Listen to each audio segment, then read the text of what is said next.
Argentina e Sardegna, due terre distanti ma sino a un certo punto. Ezequiel Cosseddu, il cognome tipicamente sardo, è nato 29 anni fa a San Martín, appunto nell'Argentina.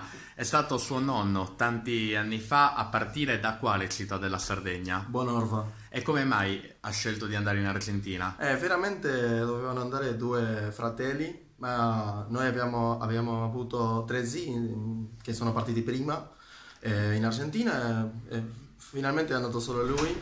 Ha detto agli altri di non andare, per quello è rimasto solo lui, è partito da solo quando lui aveva più o meno 30 anni. Per andare a fare quale lavoro?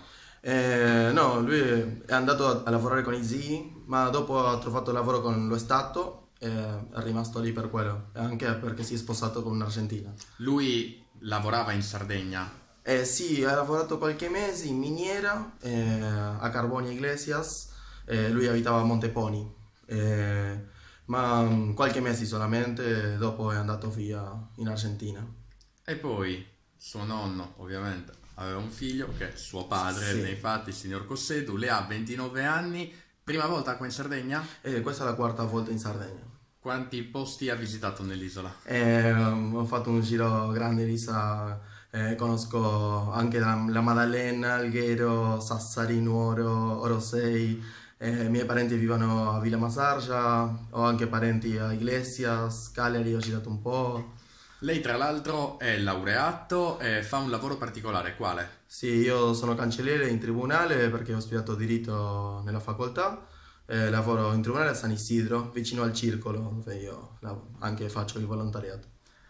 Similitudini tra Argentina e Sardegna? Sì, quali?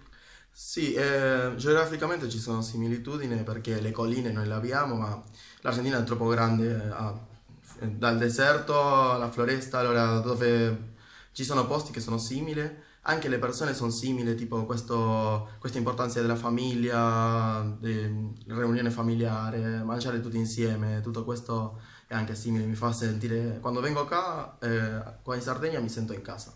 A proposito di cibo, quali i migliori della Sardegna? Che lei ha conosciuto per quanto Eh, non sia nato Mi qui. piacciono molto le seadas, quando vengo qua cerco sempre seadas, ma anche il maloredus, gnocchetti sardo, mi piacciono tantissimo.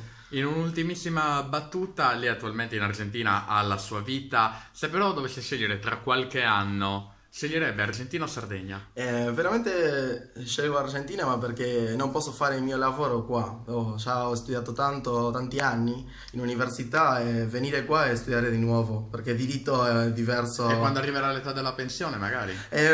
Lì lo penserò.